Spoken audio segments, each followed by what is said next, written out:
Hi, this is Tap Into You, and I'm Steve Chernosky. And this show is about algae, or more specifically, harmful algal blooms that have affected many New Jersey lakes in the past, most notably shutting down New Jersey's largest lake, Lake Hopatcong, to recreation in 2019, hurting the local economy. Right now, we're recording this in May of 2021, and the summer season is approaching. How can we better educate ourselves and maybe even minimize these occurrences? For this episode, I'm joined by the former, how's that sound, Jeff? Former New Jersey Sierra Club director, Jeff Tittel, who probably should be relaxing somewhere enjoying retirement, but instead, as a resident of Lambertville, just like me, he graciously agreed to be pulled back to discuss the algal blooms Sure. today and maybe better inform us how we can protect our waterways. Jeff, thanks for being here today. How's retirement going? Good, though busy today. I'm dealing with a lot of different issues, from bear hunts to Oh, pipeline, the Pinelands to this. So, I guess the doesn't only sound like difference is retirement. now yeah, I was going to say it's the only difference now is I can work on my garden in between and I'm not getting paid. But other than that, Okay. Okay, I guess maybe we'll have to do another one over the summer. But so yeah, basically I'd like to get to more of like an elementary discussion. Like what are sure. these algal blooms and what are they first of all? So the HAPs or the hazardous algae blooms are a blue-green algae, and they tend to come in the warmer weather in lakes and ponds because of nutrients, meaning runoff, getting into the waterways in warmer weather. And because of climate change, things are actually getting worse in New Jersey, as we are the second fastest warming state in the country. Uh, Yeah, yeah, I and the saw that. recent studies show even more so going up. There's another study last week that is even raising more concerns about temperature rise even sooner. And because of that, we're also getting wetter. We're receiving about 15% more rain per year. And so it's a combination of Hmm. runoff on our land, picking up nutrients, fertilizer, animal waste, septic, other things, and the warmer water. And it creates conditions where basically the lakes become like a pot and they start cooking. And so the warmer the water is, the more nutrients get put in it, the more the algae grows. And so what ends up happening is that certain levels of this algae are very unhealthy for people to swim in. You could get sick. It's even bad for pets, dogs in particular. If they go into this blue-green algae water or Hmm. HAPS water, they can actually die from it. And so what we've allowed happen is basically a failure of really implementing our state and many communities stormwater regulations and trying to clean up the water that runs off the land. And because we haven't really done a good job at it, and now things are getting worse with more runoff, more rain, and warmer weather, we're seeing the impacts. Even last year, which was not as warm a year as the year before, over 50 lakes in New Jersey were closed by HAPS bacteria. The year before, it was closer to 70, and some of them were closed almost the entire season. Lake Hopatcong was closed almost all from. This is going to sound funny, but in 2019, Lake Hopatcong did not become safe to swim again in until Thanksgiving, till the water actually got cold again. And so it's going to be a problem. It's going to get worse and worse as time goes on, unless we really start taking corrective action. And man, not being able to swim in our lakes, especially after last summer when people weren't getting on airplanes, that was a big negative. Mm-hmm. Um, you know, to be said, not to be said lightly. But so you mentioned that where a lot of this is coming from, and like in terms of weather, like so it's okay now because the water's cold, right? Like algae is naturally occurring. Like I want people to know, like it's naturally occurring, but we're kind of adding like ingredients to kind of make it be zombie algae. Is that like I'm Well, trying to? part of it is that algae would die in the wintertime if the water got really cold enough. And right now, many of our lakes and waterways don't go below freezing, and so maybe the surface freezes, but the water underneath doesn't. And so, having warmer and warmer winters is actually keeping the algae, alive longer, because sometimes it would actually die in the wintertime.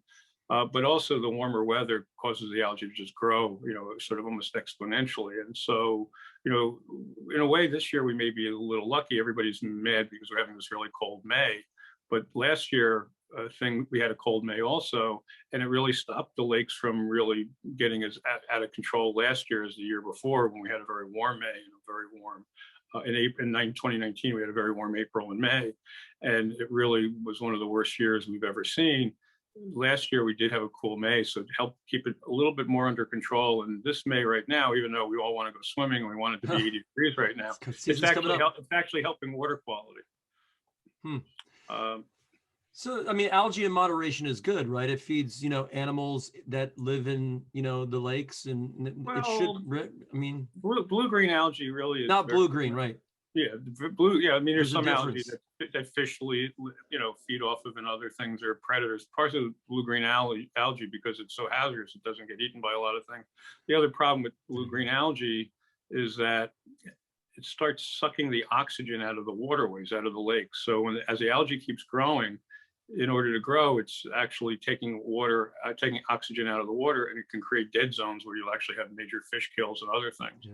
A good example of that was earlier this year in the Shrewsbury River, where low levels of oxygen and bacteria, it wasn't this bacteria, but it was another form of bacteria, caused massive die-off of menhaden, which are river herring, and millions of river herring died, creating a toxic mess and a stinky mess. And so one of the problems you also have with the algae is that, yes, you can't swim in it, but if the algae keeps growing, it takes the oxygen out of the water, and that in turn turns them into dead zones where nothing can live, and then you get fish die off and other things. So, and it can also really start smelling. It becomes, stagnant water. Yeah. It's basically what the lake becomes, is stagnant.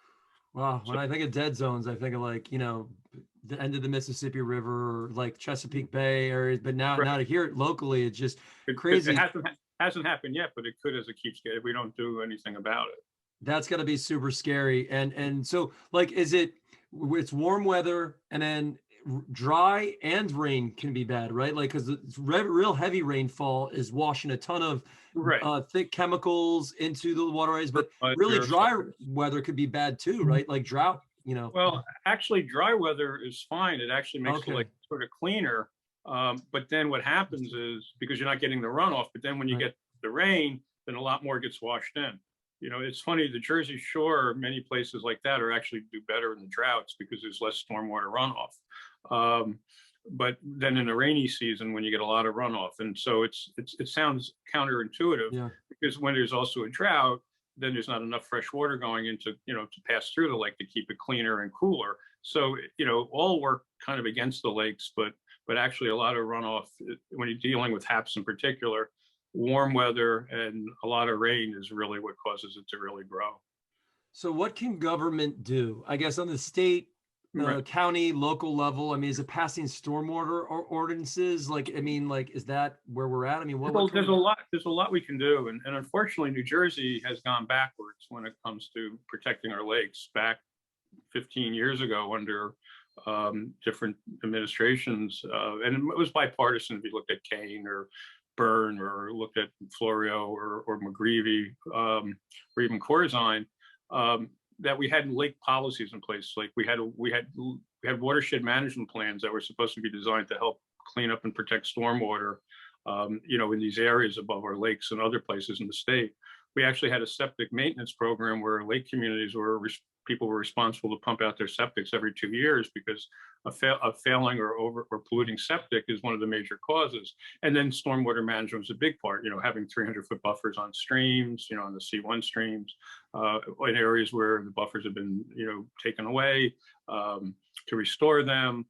We banned phosphorus fertilizer in New Jersey a few years ago. I worked on that bill that even got signed under Christie. But now nitrogen fertilizer is a big problem, especially those people who have the stuff that's quick release that, gets their lawn nice and green, but then runs off into the lake. So it's going to take a combination of state, local government, but also people. We need to, if you live on a lake, don't have that perfect lawn. Let it be, grow more native plants. Don't put fertilizer out. If you're a town, you need to, pass stormwater ordinances that actually go beyond the state ordinances so that you can do a better job in filtering the water going in.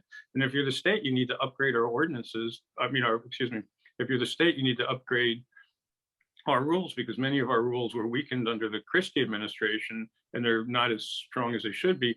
Plus, they need to be updated to deal with the more frequency of storms and the rising temperatures, because, this is going to sound funny to, people listening, but if you go back to 1980 and you go back today, where we are in Hunterdon County has the weather in 1980 of Virginia, around Chesapeake, Virginia. We've warmed up that much, and we're going to get warmer. There's a study saying in 20 years, Tampa, Florida's weather is going to be in Philadelphia, and so parts of South Jersey right now have the temperature from 1980 of North Carolina. So it's going to get worse. So we need to really start taking more aggressive steps, restoring floodplains and stream buffers, fixing all these old stormwater detention basins and stormwater systems that don't work, do things like green roofs and communities to help soak up, rainwater and clean them, wet gardens. There's a whole range of things we could be doing, but also what we do are as people. I mean, if you live on a lake, leave a buffer between you and the waterway. Let the natural grasses filter that water. Don't have a beautiful one. Maintain your septic. If you're the town, make sure you do have a septic management plan in place in the town, and make sure you're aggressively going after leaky septic tanks and things like that. There's a lot we can do, and if we don't, it's going to keep getting worse. Yeah, no. So you kind of answered some of my next question, which was what can we local people do? It seems like I don't spray our lawn. Like I don't really water it, but so we do use an organic sprayer because we have a dog now, and for ticks and fleas, and that's I guess mostly tea tree oil. Right. Is that okay? Like, is organic stuff okay? Yeah. Well, it depends on what it is. Some stuff that's organic, has a lot of nutrients in it. I mean, cow manure is wonderfully organic, but it's got a lot of materials in it that'll pollute the waterways. So it's really a combination of things. But if you're in a lake area or on a critical stream, you don't really need that beautiful lawn. Think about planting native species, wildflowers, things like that, so you don't have to have that perfect lawn. Also, make sure that you're working with your town to pass a stormwater ordinance. A lot of towns don't have them, and that really holds things back. And then the other part is the state. It's going to take money to clean up these lakes. There's some things they can do temporarily. They can shock the lakes with certain chemicals that are not hazardous to help kill the algae and knock it down. One of the things that concerns me, what happened last year and the year before, is that many swimming areas in New Jersey, Shepherd's Pond, Spruce Run Reservoir, Swartzwood Lake, and others were closed. Greenwood Lake, which is also a state park, and Lake Apacon, which has a state park, were all closed. So these are public swimming areas. We don't have many in New Jersey. And so it took away swimming, but also Spruce Run, Greenwood Lake, Lake Apacon, also serve as backup reservoirs or as reservoirs. So, so when that water gets polluted with algae, Spruce Run is a backup reservoir for Round Valley, and Greenwood Lake is a backup. Right next to each other, yeah, and Greenwood Lake is a backup reservoir for the Wanacre Reservoir. So when those lakes get polluted with algae, it also impacts water quality in the reservoirs down below that they drain to. So it has an impact on water quality. It has an impact on recreation. New Jersey's two largest recreation lakes, Greenwood Lake and Lake Apacon, were closed. Think about all the marinas and all the restaurants, and what about the values of all the people's homes along those lakes that are worth a lot of money because they're by a lake? We can lose all of that if we don't clean up our waterways and if we don't clean and protect these lakes. So you again, you're very good at getting into my next question. So what if like Spruce Run is closed? Like I'm on their website now, and they're announced that they're closed for the 2021 year. Like I guess it's weird, like, to me, that they're making that call this early here in May, but like if I'm living near Spruce Run, so for listeners and viewers that don't know, I mean, this is northern Hunterdon County, it's Round Valley right next.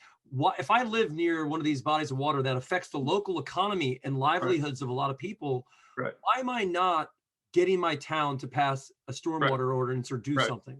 Or pushing the state to go back to have watershed planning. Look, we can borrow a lot from New York State. New York State has, also a lot of lakes.